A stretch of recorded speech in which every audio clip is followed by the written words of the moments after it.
Whether you need a management consultant or you are a management consultant, you need to know what is the future of management consulting. Leading this forward-thinking discussion is the entrepreneur and assurance expert, Wael Bibi. Hello. Hi, Gene. It's good to have Thank you you. in again, Wael. Thank you for having me again. So this is theme number 2, attributes of future management consultants. It's an interesting theme. Is the future different than it is today? It should be. I mean, things are going very fast. Changes are around us in all directions, whether it's in how we do business, in technology, and how we manage our clients, and our mindset. So there has to be changes for the future. I mean, in the first theme of this discussion, we talked about the future trends in management consulting, and we know how it will look like. Now, the question is the current present mindset of a management consultant suitable for this future trend or not?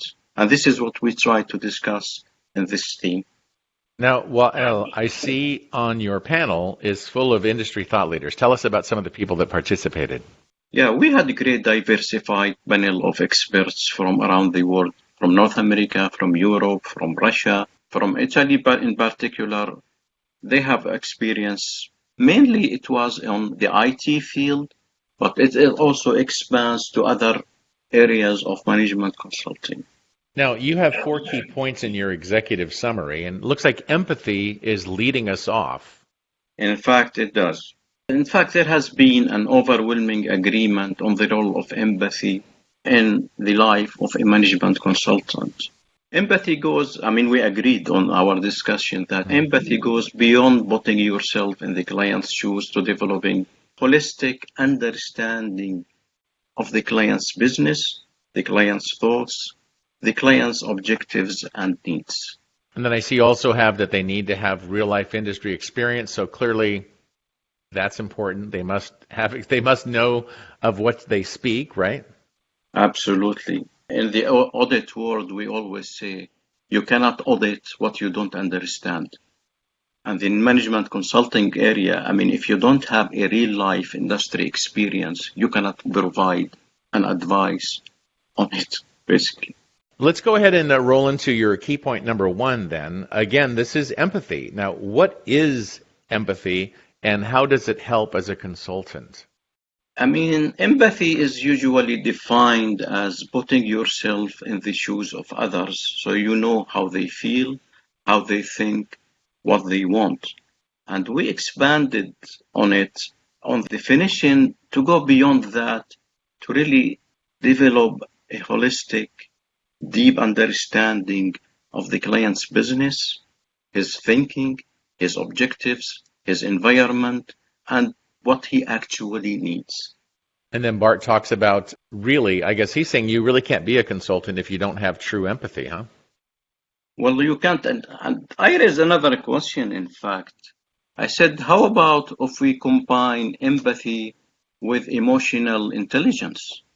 Wouldn't that give us a perfect management consultant? Mm-hmm. What I really try to do here is to emphasize the need of the human angle of the management consulting. A consultant, after all, is a human, and he should interact with the clients on a human basis and a human level. That makes sense, right? Key point number 2, you're saying consultants, they need to be willing to get their hands dirty, right? You want them to get in the muck. In fact, that's what our panel wants them to do, and I fully agree with them. Mm-hmm. There is a need for a management consultant to have real-life industry experience and be able and willing to roll up his or her sleeves and work hard. And Bart said, through empathy for our client is an absolute requirement for a career in management consulting, and I cannot agree more than that. It is a must. I mean, if you don't know what you are doing, you are wasting everybody's time, basically. And as you get into key point number 3 here, this really speaks to specialization and focus, right? Yeah, we discussed this in the first theme, and we agreed on in the future there is no space or place for a generalist. If you are a generalist consultant, you are, an old breed. We don't need you. We need someone who is specialized, who is focused, who knows what he is doing, and as Irina said, significant experience in certain area is needed, and the message is be famous in something. Don't I be, like that. you don't be just part of the crowd. Stand up and stand out. Now, I know that in key point number 4, the boogeyman of artificial intelligence poked its head up, right?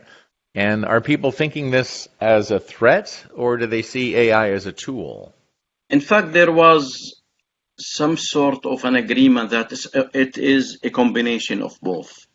It is a threat in the future because it could, I don't know when, 10 years, 20, 100 years from now, replace consultants, or it could help them produce more results, perform better.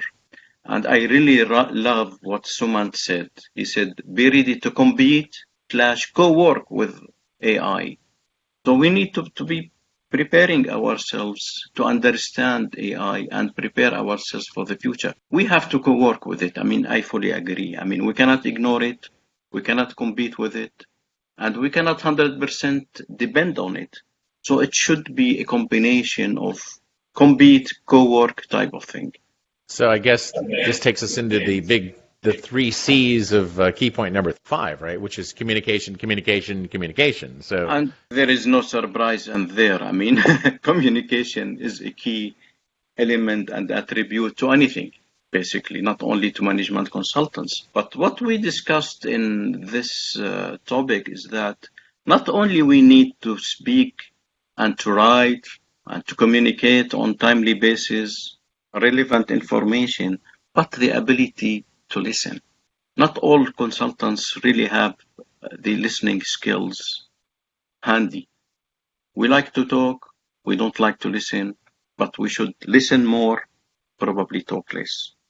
So key point number 6 really plays into a lot of your previous points, which is you have to be courageous. You have to be willing to say the thing the client might not want to hear, but has to listen to. That is courageous, right?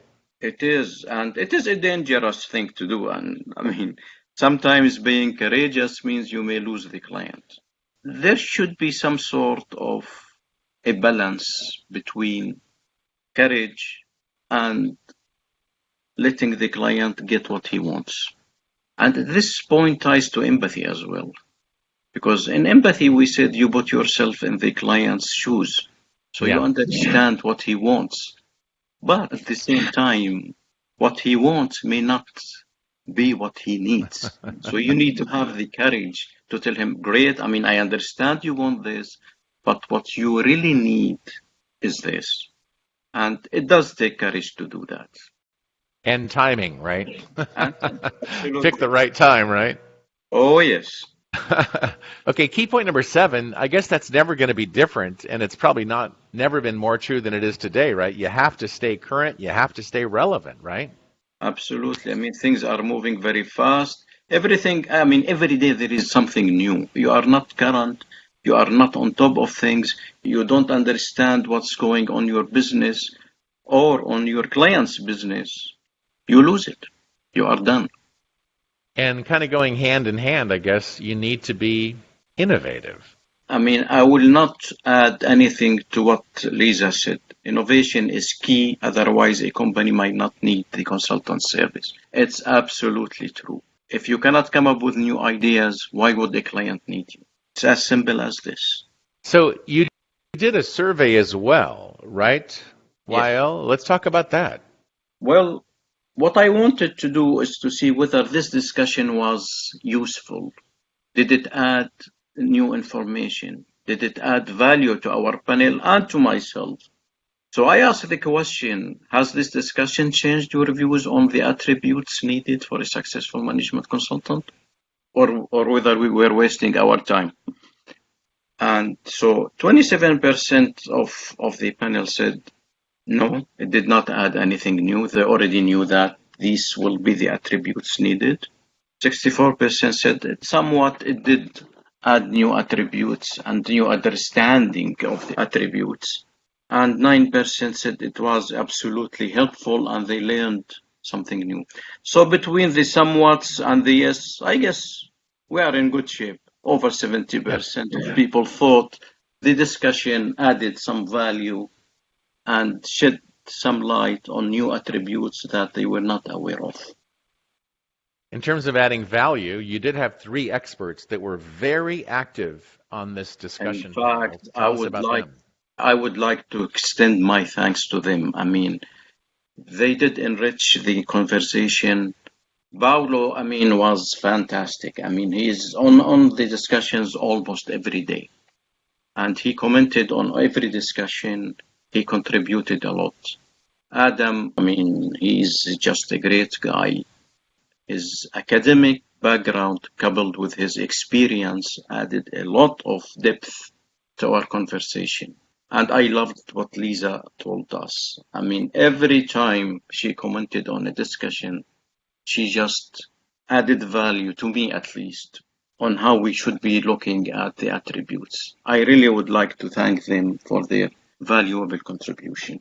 And Wael, we would like to thank you for taking us through this very interesting presentation. We look forward to your next theme.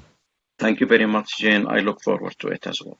Wael Bibi. He is an entrepreneur and assurance expert with a litany of professional certifications, and we will talk to you again. Thank you very much.